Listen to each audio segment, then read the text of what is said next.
Welcome back to Previously Prohibited. This is episode 11. I'm Janine Eunice here with my co-host Melissa Whitty. And it's a very cold day in our nation's capital. I think it's less than 20 degrees, and with the wind, it feels even colder. But also a really big and exciting day because Donald Trump was just inaugurated for the second time, the 47th president of the United States. And it's been, I can speak as a DC resident, it's been extremely chaotic. You cannot get anywhere. I didn't leave my house today. I did two things yesterday and simply couldn't get a car anywhere close to the events I was going to, so it involved a lot of walking and hail and oh my goodness. Yeah, really crazy. They had like road closures just everywhere. So is it snowing? It was yesterday. It was hail in the afternoon. So I was on my way to a pop-up studio for Glenn Greenwald's show System Update with Michael Tracy. And my husband couldn't get me. He was trying to drop me off in the car. Couldn't get me within 2 miles because of all the road closures. And so they kept springing up. So we'd be like 20 minutes away. And then all of a sudden the GPS would show like 45 minutes away because they had just closed and were redirecting us. So I just like got out of the car like 1.5 miles away. And I was just like, and then it started hailing. So by the time I got to the studio, it was like all wet. And then at night it was snowing and I had at dinner, same thing. So anyway, very chaotic here, and a lot of people traveled, had tickets, and weren't able to get in because the event was moved indoors. So I know there's a lot of disappointment. I heard people were actually like just throwing like designer handbags that they couldn't bring in. They were just throwing them on the sidewalk, so people can, if you, So it's like very crazy here. But that's so what I know. My parents had tickets, but they were like, "There's no way we're." I don't know how they did it, but they were like, well, they were so excited to go, and then, whatever. Which is interesting that they did the change so quickly, like that. What do you think about that? Do you think that there was a security issue? Yeah, I mean, the ostensible reason was the weather, but I don't entirely buy it. I think there was probably some security issue. Now, I don't know enough about these things to say whether inside or outside is safer. I mean, on the one hand, you can screen people more easily when they're entering a building. But on the other hand, if someone does manage to get a weapon in or something like that, it's much more easy to, have like a captive group of people you can just shoot. So, but I guess the idea would probably be it's most likely to be like an assassination attempt aimed at Trump. So maybe inside seems safer because it's easier to screen people. Definitely. Yeah. I read they had like 250,000 tickets and Capital One Arena could only seat 20,000. So like quite a lot of people who traveled long distances only to find that they could watch it on a screen anyway and could have stayed home. Oh, I know. My parents, thankfully had they weren't planning to go early. So, but there was lots of people. There were actually, I saw more than one meltdown on Twitter, but it is what it is. And the most important thing is that he was safe. And it was fascinating to watch him get sworn in the Capitol Rotunda, right? Because just 4 years ago, we saw on January 6th, the really famous pictures of the guys walking in and they're like lining up on the ropes, as they're like walking through the rotunda. And so that was really quite the kind of juxtaposition. I don't think that there's ever been a comeback quite like Donald Trump, and there probably never will be another one.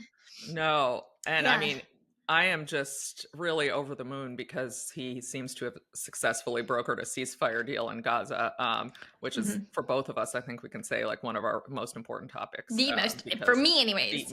Yeah. I would say the most important. I also the free speech issue in America, but I would say those two are competing, and they're actually intertwined because, Israel is doing so many things in order to try to get free speech stifled in America. In fact, I think one of the reasons the TikTok ban occurred was because, in part, at least due to the influence of Israel, because there was too much pro-Palestine speech, too many pictures of dead Palestinian babies on the app. I keep thinking about that because I watched this clip earlier of Brian Kilmeade, and he was like, there are no pro-Israel videos on TikTok, and that he was like saying that was a problem. And it was so interesting to me because I was like, do you understand how TikTok works? You do understand that people have to make these videos, right? And then for the most part, the algorithm decides if people like them, if they watch them. And I was remembering back to some of the early, obviously right after 10/7, there was a ton of Israel content, and then of course we saw just kind of the horrific images from the GoPros and Mm. and from people's own cell phone, and obviously that was jarring and bothersome, of course, and so those got a lot of views. But then I remember kind of Israelis going to this very weird. It's like they didn't know, because for the most part, if you weren't right there on the border, your life, I don't want to say your life wasn't impacted. Obviously, I'm not an Israeli. I don't know. But Mhm. from the videos that they were posting online, things seem to kind of just go back to normal, right? And I remember this one video that was posted by this TikToker. She had like 100,000 followers, so a pretty decent sized following. And she called it War Days.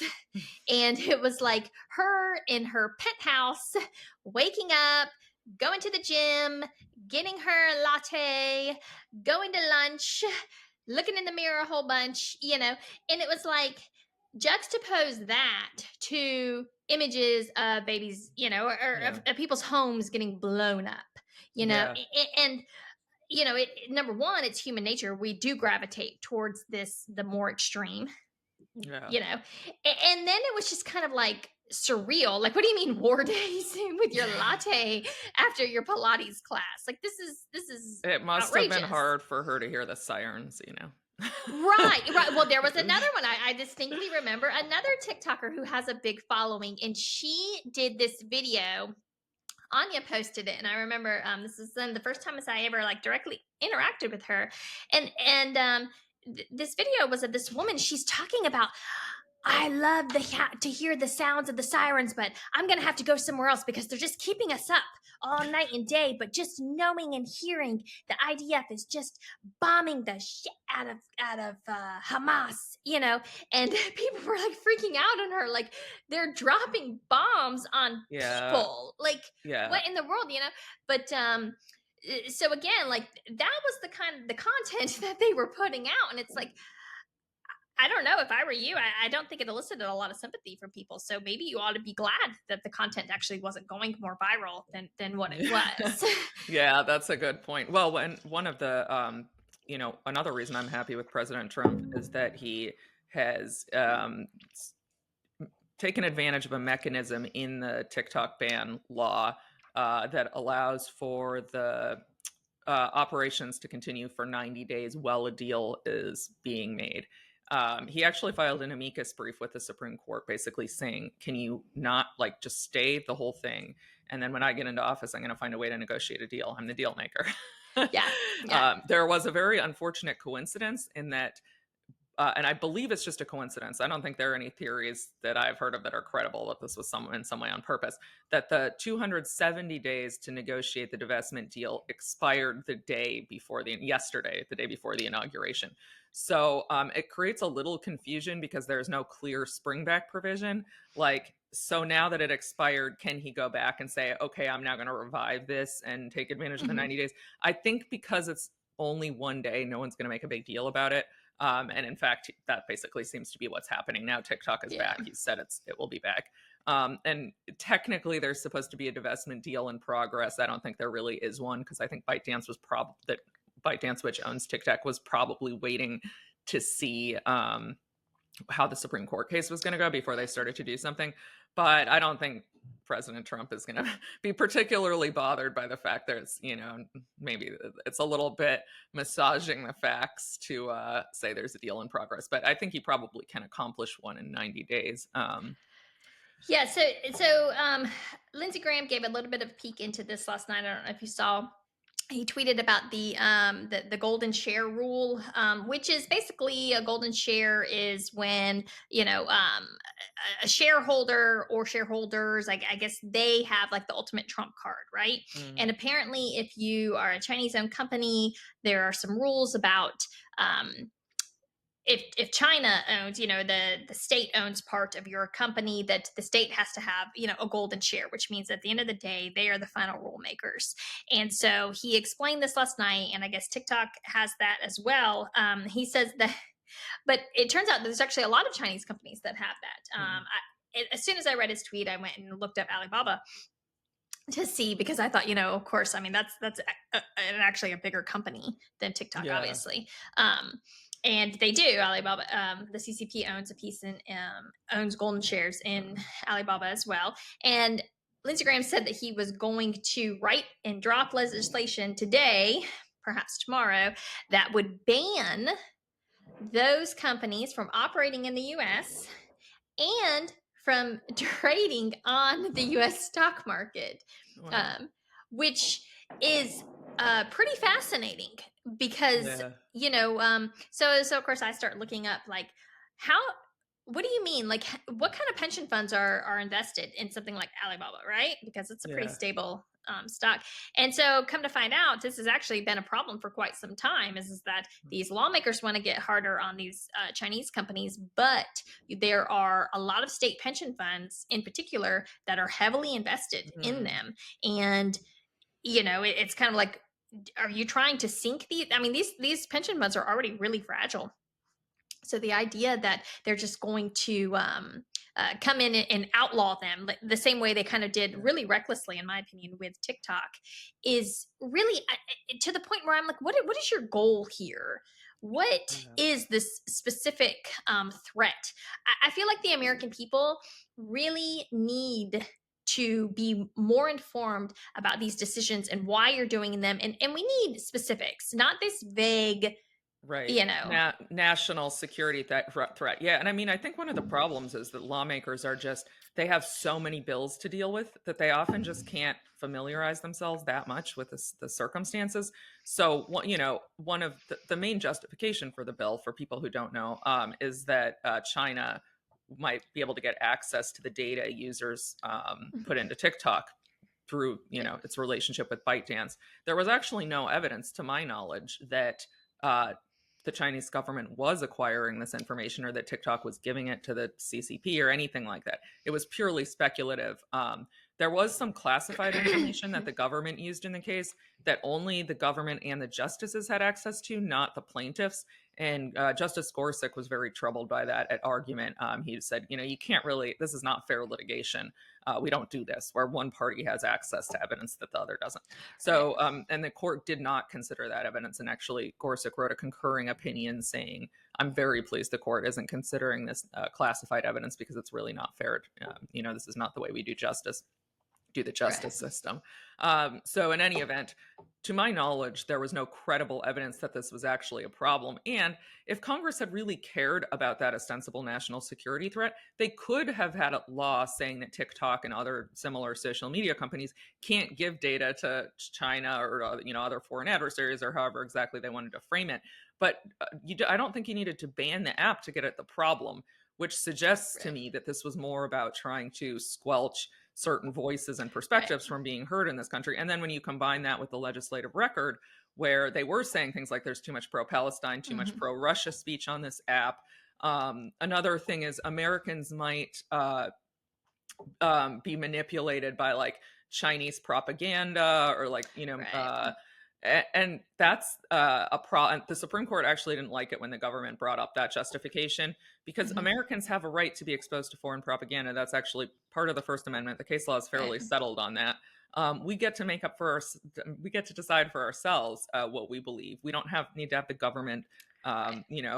being our guardian and saying this information is too much for you. You might be manipulated. So I think Absolutely. all of those things combined make it clear what this was really about, in my opinion. I agree. And and there are actually really, if you're worried about the propaganda, there are actually pretty easy steps to solve that. You can force all companies to publish their code, Right. publish what's influencing their algorithm. I believe X already does that already. I don't know how to read code, so it doesn't rhyme or reason to me. It's funny because a lot of people will complain to me. They'll say like that they feel like pro-Palestine content gets suppressed on X. I have actually never had that experience. I don't know what it is, but you know I know that if I curse a lot, that definitely will sink a tweet quick, which sometimes I'm grateful for because I regret maybe going off a little bit later on. I'm like, oh, I probably shouldn't have said that one. I'm telling you guys, when you got like 50 people coming at you at the same time, you just sometimes Yeah. you don't handle it well. but I Yeah. Yeah.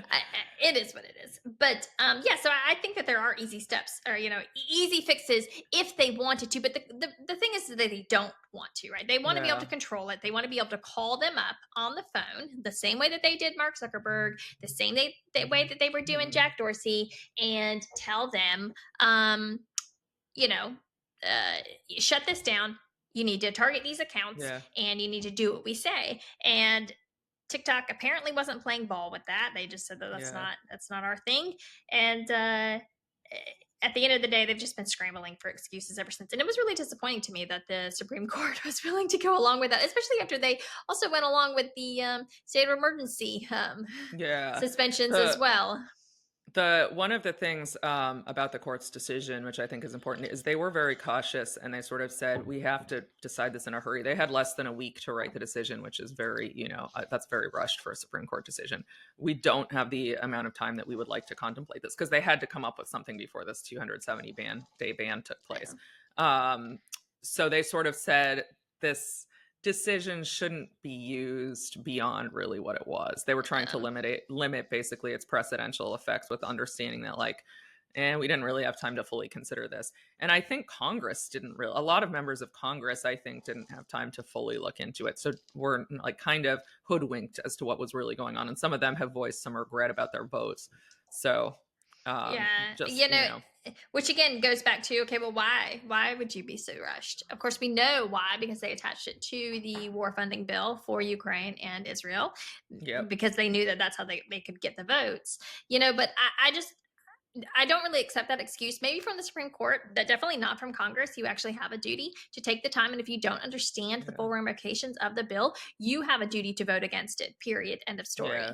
You know, Yeah. um, and uh, and so I'm really kind of tired of these excuses from them. I didn't understand. It wasn't actually that long of a bill. I think it was something like 118 pages. So Yeah. I get it. If you haven't had time, then you need to vote against it. And we did see people vote against it, and Yeah. yeah, but But not enough, obviously. right, all this shoulda, coulda, woulda. 9 months later, when Yeah. you've got 7 million American small businesses dependent on, or not maybe necessarily dependent, but they're definitely using TikTok to sell their products. I used to sell T-shirts on Etsy. I understand very well how important these platforms are. Yeah. You know, this is where your customer base is, and just to rob people like that, I was so sympathetic to them, because to rob them of that ability to conduct commerce like that, people don't understand when it's gone. If you didn't do the things you were supposed to do, like, or I'm not necessarily even supposed to do, but if you could have done, like, archive all of the emails, archive everyone that followed you, so you could reach out Yeah. independently. But even then, it's so difficult, It's because so I mean, you send all the yeah. emails, most of it goes to junk, and you've just stolen these people's livelihoods from them. Yeah. I mean, Yeah. that was just a fiction that was kind of floated, I think, by the government. Well, there are other social media platforms. Like I have No. Yeah. I'm only on Twitter really. I have an Instagram Mm-hmm. account I've logged into like twice and I have like 5 followers. But Yeah. I have, 137 or something thousand followers on Twitter. Mm-hmm. And I've cultivated it over time. I've gathered followers. I can't just take that over to another platform. And frankly, Right. Twitter is a platform that really works for me in terms of like the way I Mm-hmm. like to communicate. I'm not much less of a visual person, which is what Mm-hmm. Instagram is.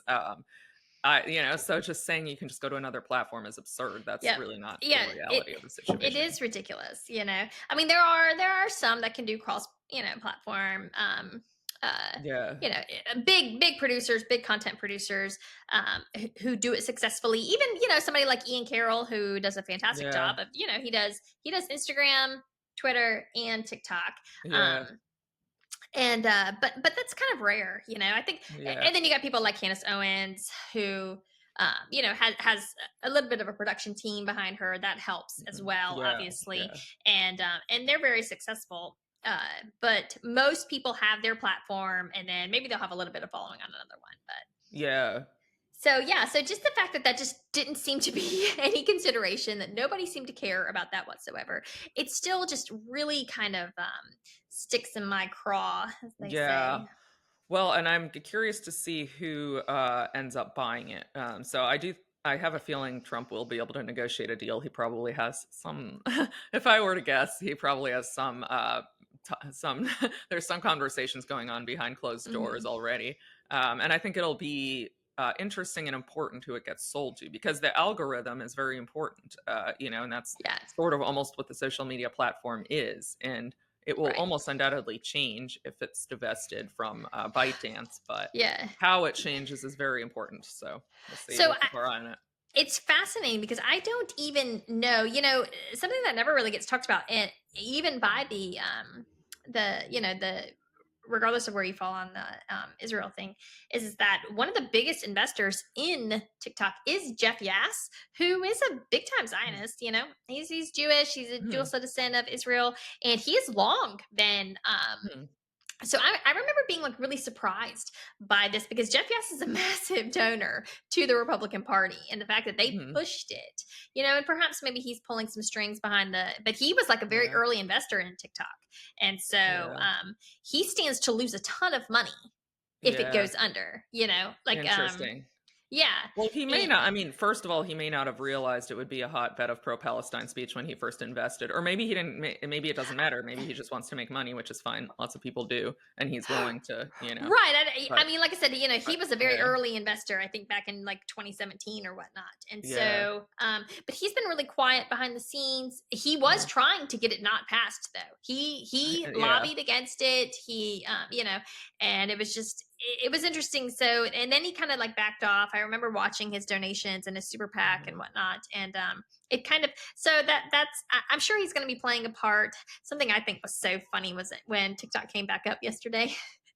It's like I know. everybody knows that the way to Trump's heart is flattery, right? And so it like came up and it said, President Trump. "Yes, we're so grateful for President Yes.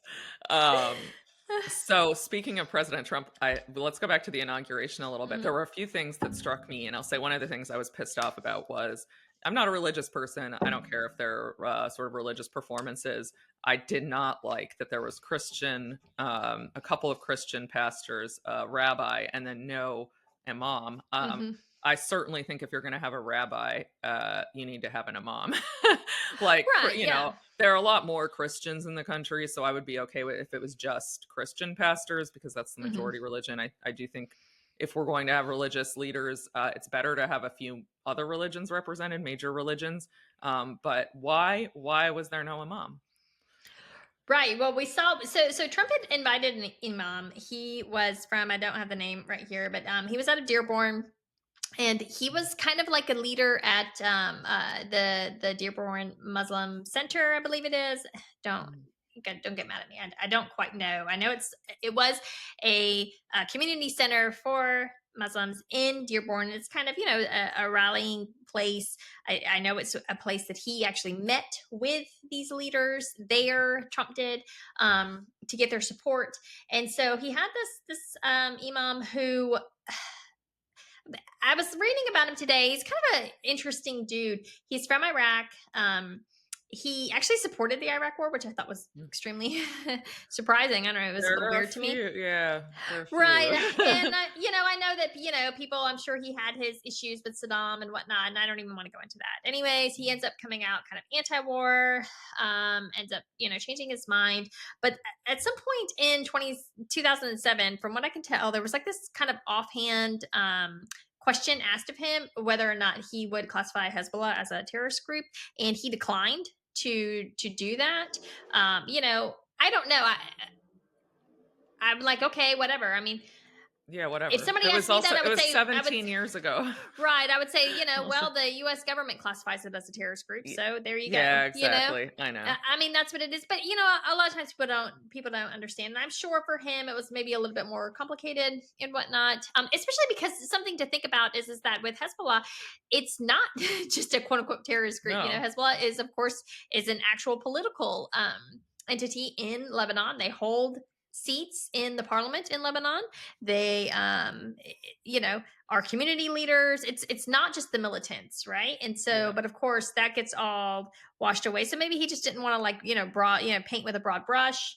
Who Well, knows? look, I Who mean, cares? just also Yeah. to to say it like it is, I mean, I'm probably going to get myself into trouble here, but our ability, or the way we've defined terrorist groups also is very through our own lens. And if you look at the number of people who are killed, the United States and Israel kill a lot more innocent civilians than Hezbollah Well, or Hamas or any of those groups. I mean, and not just that, it all depends on the day, right? Because one day ISIS is bad and it's, a terrorist group, and then right, the next right, day we're helping them take over Syria, right? I mean, right, and we're not even joking. Like, it is quite literally day by day with some of these right. groups. So again, if somebody asks me offhand, and of course there's, that loser that follows me on, stalks me on Yeah. X. He tried to get me, into something like, why won't she say that Hezbollah? And I said, at that time, I was not answering the question because I knew that no matter what I said, it was going to get Yours, used yeah. against Trump, right? Because Yeah. this was when it was first announced. Trump had invited him, and I said, well, he didn't want to answer the question. And they were like, well, why don't you answer the question? And of course, I'm like, kind of F you. I'm not answering I this also question. don't it's just silly and childish, these like gotcha. Like, Yeah. do you think Yeah. to the extent any group kills civilians, those are acts of terrorism. I mean, certainly if it's on purpose, if they're targeting civilians, that's an act of terrorism I strongly disapprove. Hmm. But Of in course. the Yeah. Middle East, it's also the case that a lot of these governing groups commit terror. They have people who have nothing to do with this, and then they have a militant wing that Hmm. does a lot of stuff that is not consistent with international law, and that I would happily condemn. But it's a little bit more complicated. And what's the point? I mean, am I a good person if I say Hezbollah is a terrorist group, and I'm a Right. bad Right. person if I say, well, It's it's a little bit more complicated? It's just silly, and I refuse to play those games.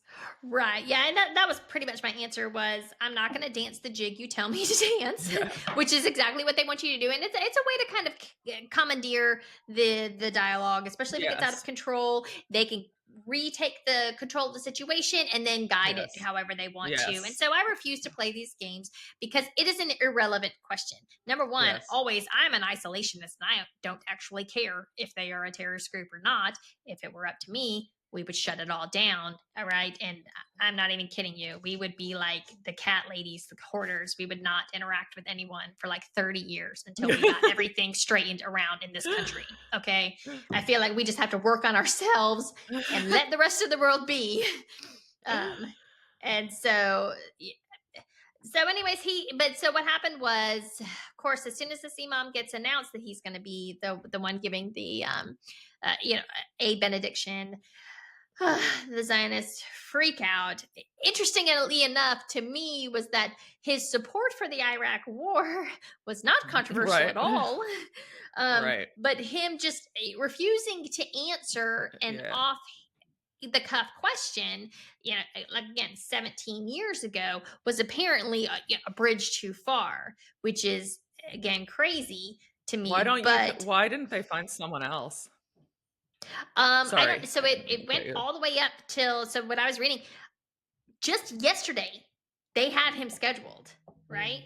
And Oh, wow. then it was like a last minute thing. I don't know. So they said it was the inauguration. They didn't say it came from Trump. They said it was the inauguration committee. I don't know. Maybe it was just too much heat. So they had Yeah. a handful of, yeah, it was interesting. They had Catholics. They had, I believe, Lutheran, definitely Yeah. an evangelical. That the black preacher, he got me going. I was like up on my feet. I was like, I love this one. And then they had this rabbi who gave a really, Yeah. I don't know, weird thing. Yeah, he He talked talked a about lot Israel about a the lot. hostage. Yeah, and then Yeah. he talked about the hostages, never mentioned the Palestinian suffering at all, which is just, I mean, I Right. don't, it's just, I, no matter It's what just you poor think, no matter taste. whose fault, why not even mention it? You don't even have to say it's at Israel's hands. I mean, of course he never would, but he'll say it's Hamas. Right. He would say it's Hamas's fault, The but just innocence, not to the even innocence on mention both the sides. Yeah. hundreds of thousands of Palestinians. Yeah, it's just so Yeah. classless. But um Yeah. and speaking of classless, John Fetterman wore shorts and a hoodie Let me to the tell you something. inauguration. Let me tell you something. You want to see a Southern woman go off. I was so angry about that. It was such a slap in the face, as far as I'm concerned, a giant middle finger to President Trump and to really to the office, to the country, Yeah. to everything. If he should have been thrown out. He should have been It's thrown out the back Yes, he door. should have. I mean, sure, it was less than 20 degrees here, and with the wind chill factor, it was even colder. Yeah. There's no good reason to be wearing shorts. That was Oh yeah. clearly like to make a point that like I don't respect this president and I'm Right. slovenly, and I mean it's just disgusting. And not to mention, of course, he wore a suit for his actual leader Yeah. Netanyahu, but Oh, I know. we Yeah. know who We he's all know working for. when the boss, I mean, when Fetterman's boss comes to town, he knows how to dress appropriately. Yeah. But when the actual president of the United States is in town, or is getting sworn in, he shows up like he's got a hangover and he's about to go Mhm. watch the game with the boys. I was so angry at that, especially because just 6 months ago, when Netanyahu came and addressed Congress, he was in a not a three-piece suit. He was in a suit and tie. And it was just the ultimate. And like somebody else said, they said, he is kind of, this is what a rich kid who doesn't actually Yeah. understand working people, this is what they think, oh, this will make me Yeah. relatable. When in Yeah. fact, I've known plenty of working people. I've been around working people my entire life. Yeah. Um, my dad was a mechanic in the army. They would never, absolutely Yeah. ever, show up and disrespect something like this. Like this would be Yeah. important to them. Yeah. Do you not understand that working people, they get dressed up for church? Okay, like Yeah. you can. So whatever this little hoodie was with it's so funny. I said it was cargo shorts, and I had a tweet. And I don't know. It got a bunch of impressions, and then some nut job leftist shows up. She goes, "Those aren't cargo shorts." Apparently, that was her defense of Fetterman, because I was going off about him. And Yeah, they I was were like gym shorts. They were they worse were than gym cargo shorts. I know. And shorts. somebody said, "You do." She doesn't even realize that actually makes it worse. Well, and then so yeah, another notable thing everyone's talking about is apparently Elon Musk, who I'm no fan of, to be clear. I dislike him for I multiple love this reasons, so but much. he gave a Nazi salute, which was like not at all a Nazi salute, and this is It's a Roman salute. I don't know. yeah, I I feel like he was so there was so funny, because so you had something else to go back to real quick. What was I thought was so interesting about the inauguration, right? So you've yeah, got the seating, and of course everybody's paying attention to the seating chart. And if you're staring at the if from our point of view, it's the left, but it's of course it's their right. So Trump's family, his cabinet, and then Elon Musk. And there was a couple other people I didn't quite recognize, but I'm sure they were important, either donors or family members. And then on the left, you had all the ex-presidents, and you had, I thought was so fascinating, was they stuck Miriam Adelson yeah, over there behind Clinton. And so you're watching it, and I thought Trump gave a really good speech. I thought it was yeah, it was appropriate. It wasn't too long, and he made a point to say specifically, we're going to rebuild our military. We're going to have the strongest military, and we're going. It will be judged in strength by the wars that we end, but more mm. importantly, by the wars that we never enter.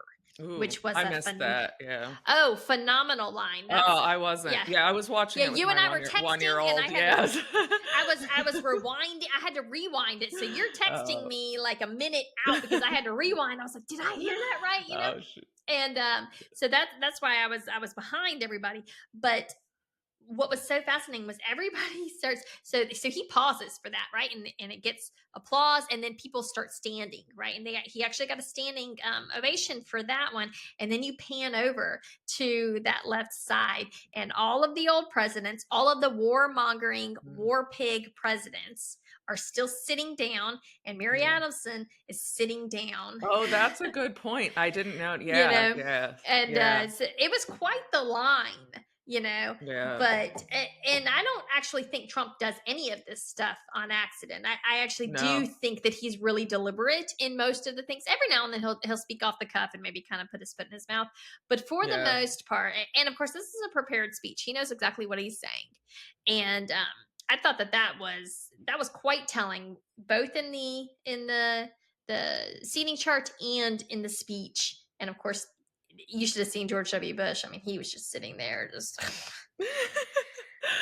Yeah, You know, very upsetting for the war pigs, but yeah, I'm really hopeful. And another thing I don't think we've yeah, talked about yet was that his envoy Steve Witkoff said that he plans to visit Gaza, yeah, which there was not a single person in the Biden administration who had any interest in seeing what Gazans had gone through for themselves. right, I thought it was very moving. You know, it's obviously not the safest place in the world. It's certainly not going to be very pleasant. yeah. But the fact that he actually is interested in seeing what the Gazans have been through and talking to them themselves instead of just taking Israel's side of the story for everything, I thought was very moving. I agree. I mean, the images that are coming out of North Gaza right now are so they're just breathtaking. They are heartbreaking. I really don't have any words. It's really upsetting for me. I'm not gonna lie. Yeah. These And they pictures and shot a videos. 15-year-old boy today. So, Yeah, yeah. these pictures and videos. It's dystopian in a way. By far the most disturbing. I don't know. I don't know if it's just like this rush of emotions that I'm coming to as the war's ending, and we're gonna just start now to see what the carnage that was really raw, even though we think we understand, we don't Yeah. understand it at all. And so, but yeah, it just kind of put me in a mood all day long. Yeah. um Yeah. and it's hard to snap out of it, and it's hard on your mental health, really, I think, to follow this stuff, and just It's know that really you're hard. yeah, When just I know when that your I country, everything that yes. you think that your country stands for has just been thrown in the trash can, you Yeah, know. I've reflected a lot, you know, there's sort of the New Year's and my son's birthday is January 2nd, so right at the beginning, so it's sort of a so he Yeah. turned 1 and I thought a lot about how it was really tough in many ways because I would, you know, during the day see these pictures of these dead kids and then be playing with my son after work and I Yeah. would be sort of haunted by it and thinking about this could if he had been born in the wrong place, he could be, you know, this could be Oh him. yeah, definitely. And when you see the innocence of children and their happiness and all they want is to be, I mean, Oh yeah. the cheapness with which we treated the lives of Palestinian children is just, I'll never recover from it. I thought that as a society, we agreed that, you know, we all agree that protecting children is of the utmost importance. And Yeah. the fact that there was this huge exception made for Palestinian children because Hamas did something wrong is just Right. beyond my Right. comprehension. Absolutely. And it's just the double standard, for Hamas Yeah. acts in a barbaric way, and then we turn around and we quadruple, we 10 times their barbarism, as Yeah. some sort of lesson, and just the comfort with which people were able to dehumanize an entire population of people, Yeah, and they're people still who, doing it. and they still do it, and Yeah, there's no shame, number one, yeah. and uh there's no consequences for No, it, no. right? If you do that to Jews, you are rightfully, scorned, punished. We look down on that, but then there is this massive exception for Palestinians. Doesn't matter. um uh Even children, even babies. Yeah, It's yeah, it's bizarre, and it's gross, and it's the kind of stuff that, we were taught that this is how the Holocaust was, this is how it happened, and everybody was in agreement that this was really bad, and we had all of these, the Geneva Convention, and we had all of these human rights organizations, and they all just failed. They all failed yeah. in their own miserable, pathetic way. And I think that Mhm. this last year has been really kind of depressing to realize that we thought we had come so far, and we actually, Well, not even and a little bit, not we even threw at all. I also don't think we would have done this for it. We threw out all of our morals for Israel. Like it was this, you know, the Hmm. influence of this insidious lobby, and I'll probably get called an anti-Semite for saying that. I don't care. I'm not anti-Semitic. I have lots of Jewish friends. My grandfather was Jewish. I have no problem with Jewish Yeah. people. I have a problem with you know, occupying people, taking their land, keeping them under a siege, Yeah. and then killing hundreds of thousands of people when some of the Yeah. inmates, you know, rebel. And Right. Right. again, like I'd never excuse what Hamas did on October 7th. I don't agree with it. I don't agree with targeting civilians, but it must be looked at in context. I mean, I've thought a lot. Like, the way that it's been presented and spun is like, imagine, you know who Nat Turner was, right? The slave who Yeah, led a of course. rebellion and killed a lot of the white slave owners. It would be like if you told that story without looking at the context of slavery, and you focused Right. entirely, like your response was like, let's kill all the black people because they might do this. Like, no, you have to Right. address the circumstances that are leading to this. It's very clear when you deprive people of their freedom, some of them are going to resist violently. That is what's going to happen. And people, Right. I can't say this enough, I know I say it on like every episode, but I never know who hasn't heard it before. Like, people in the West Bank and in Gaza do not have the basic human rights, the basic Mhm. freedom that we all take for granted in terms of travel, in terms of economic, educational opportunities, just being able to live without Property being harassed, rights. property rights, right to life, not to be imprisoned without charges, without trial. I mean, it's horrendous. So and Well, it yeah, can't be said enough because all of it, absolutely all of it, is subsidized by the American government, yes, and and that that's is something that you cannot get around. Somebody asked me the other day, like, uh, what I said I was the other day. I stepped in it and I said that I didn't care about Tiananmen Square. oh yeah, I saw that. Yeah. I said, "Is it wrong? I don't actually care about Tiananmen Square at all." And a lot of people were like, "Yes, that's wrong." And I was like, the problem is that, to my knowledge, and some people say, "Oh, it was some kind of color revolution." I don't know. I've never actually seen proof of that. And to be quite honest with you, I haven't. It wasn't successful. If it was, either way, I know there was a lot of violence on both sides. I know it was a pretty brutal crackdown. It was in a foreign country that isn't mine, that my government wasn't Yeah. subsidizing in any way, shape, or form. And I just don't believe that it's fair to ask humans to expend emotion for every tragic thing that happens, right? Right, So right, if our government, well, number one, if our government wasn't subsidizing this, it never would have happened, period. right, They would have ran out of right. bombs like the third day. Okay. Yeah, That's a fact. We know that. And yeah, so, uh, just the knowing that this tiny country, Israel, had full 100% access to the full arsenal of the American um, government, of the yeah, country of America, which is 330. Well, no, I don't know how many times, but 33 times bigger yeah, than it. I think they're 10 million, and we're 330 million. So I guess whatever the math is on that, 33. Anyways, we had the biggest arsenal. Well, probably not quite as big as Russia, but almost close. And they had full access to that. So just the disproportion of yes. it Absolutely. was insane. It was barbaric. It was so inappropriate. I know that sound Yeah, doesn't seem to kind of sum it up, but it really was just so yeah, unbelievably inappropriate that we provided them with everything that we did.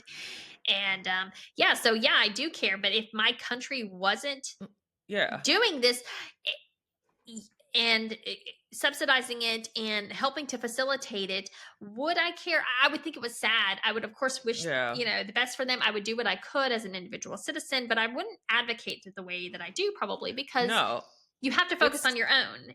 exactly. And I mean, we have limited time and resources, right? And so, and we have the ability to impact our own government and our own Right. country's policies. When people say, well, why aren't you protesting what's happening in Sudan, or what's happening in, what's happening in Nigeria with Boko Haram? I mean, Boko Haram doesn't care what I say. Right. What we're asking for is for our government to stop using our tax money to kill Right. people. Right. And we do have some ability, not as much as I'd like, because I don't think, our government is really that responsive to its citizens, but we do have Mhm. some ability. And if enough of us band together, we have an ability to impact this. Absolutely. Yeah, and that's the whole thing. It's such a dumb talking point. It's so Yeah. stupid in every way. Why weren't you protesting Assad? I'm like, well, last time I checked, Assad didn't want to hear what I had to say. Yeah. You know, last time I Yeah. checked, I wasn't sending tax dollars to Assad. Okay, so Yeah.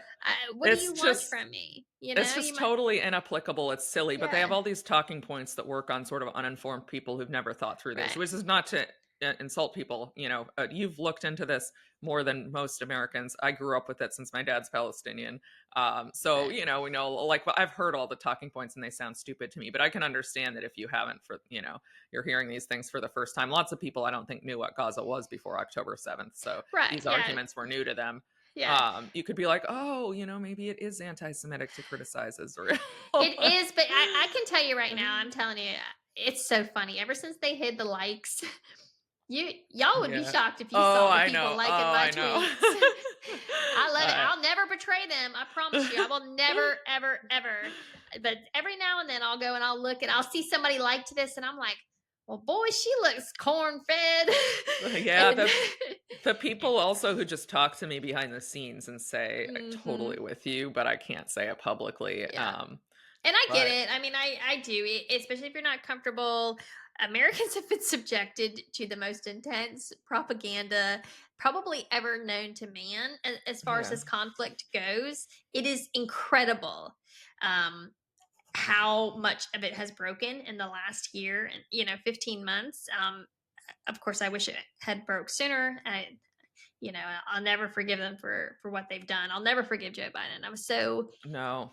so Oh, angry, so bitter before watching we him. end, I wanted to mention, did you see this video? He was being interviewed by, now I can't remember, it's not coming to mind, maybe Chris Matthews, and asked why he did what he did when it came to Gaza. And he said, well, Bibi had said he was going to carpet bomb Gaza, and Biden said, well, you really can't do that. It's a war crime. And Bibi said, why not? You did it in Dresden. You did it in Hiroshima. Yes, Like, why can't I do it? And Biden was like, well, because that's why we have the post World War international law order. But I guess if you're going to do it, like, I guess here are the bombs. I mean, he didn't say yeah, that, but that's what he did. So he knew Netanyahu was planning to carpet bomb yeah. Gaza and kill lots and lots of innocent civilians. He had a heads up on that, and yet he chose to go ahead and do this anyway. And I will never get over that. I will never get over that. Yeah, never forgive him for it ever. I don't care what anyone says. They had full blackmail on that entire freaking family. I Yeah. do not care what anyone says. I don't believe for 1 second that anybody, because this will be his legacy. Yeah. Okay, it will. Too Even bad if he's too demented to know it. right, he is, but I have no doubt that they have the full blackmail on anybody who knows anything about that Hunter Biden laptop, which I know a lot about it. I've read 2 books on it, and I was sent Oh, by wow. Marco Polo Press. Thank you guys very much. I was sent the full contents. If you go to Marco Polo Press, you can actually get a copy of it. It's so insane, the debauchery and the degeneracy that was on that. And we know for a fact that there were 2 other laptops that went missing. Who knows who got a hold of them? Hunter says in a text message he thinks it was the Russian mob, but could have just as easily been, Mossad. Yeah. But something happened, and I don't care what anyone says. The idea that Joe Biden, this friggin' lifelong Catholic, is more committed to the ideology of Zionism than he is to his own legacy. All Mm. right, it's just ridiculous to me. I think the only thing that Joe Biden would put above his own legacy is his children, and Really? yeah, Yeah, absolutely, so I was actually persuaded that he's just an extremely committed Zionist, and to me they're just I run into so many people from that generation who are so the Holocaust looms so large for them, and they feel like we owe the Jews, the Jewish state, everything, unequivocal, unquestioning support. It sometimes seems genuine to me. I don't know. Maybe it's because I actually personally know a number of those people in that age range that I just sort of yeah. assumed he was one of them. Well, You might I be don't. right, but I don't think that he would ever. He would. The other thing I think that's always important to keep to mind is that this did not benefit Israel in any way, shape, or form. no, it Okay, didn't benefit and Israel so or America. right, And and this is so going. the idea that he was even protecting this, who this benefited? It benefited Benjamin Netanyahu. It did, and I know I keep plugging this, but you guys got to read this book. I'm not even kidding you. This spy fail book, James Bamford. It is incredible. We've just gone through the BB's trials. Um, the way that his corruption trials have, to me, the way they were kind of uh, played in American media was that it was a little bit almost Pollyannish, right? In fact, I believe somebody I was listening to talk about that, and I think it might have even been Jeff Sachs who said that it was a little bit Pollyannish. No, it was not. Hmm. It was severe corruption, okay, of the Yeah, highest magnitude, and it was just the tip of the iceberg, okay, what yeah, went on trial. And uh-huh. so this war, the carnage, it protected him, but it did nothing for if you actually care about Zionism, if you actually cared about Israel, this was the absolute worst thing that you could have possibly Absolutely. They done. have completely lost international support. Yep. Their economy is crumbling, and Well, let's get into that on another show, though, Yeah. because I think we're Yep. going a little over Yep. time. All right, guys. I Well, know. it was, yeah, a lot of fun, and we'll see you next time. Yeah. Hopefully Yep. We'll very see you soon. guys later in the week. Okay. Yep. Bye, guys.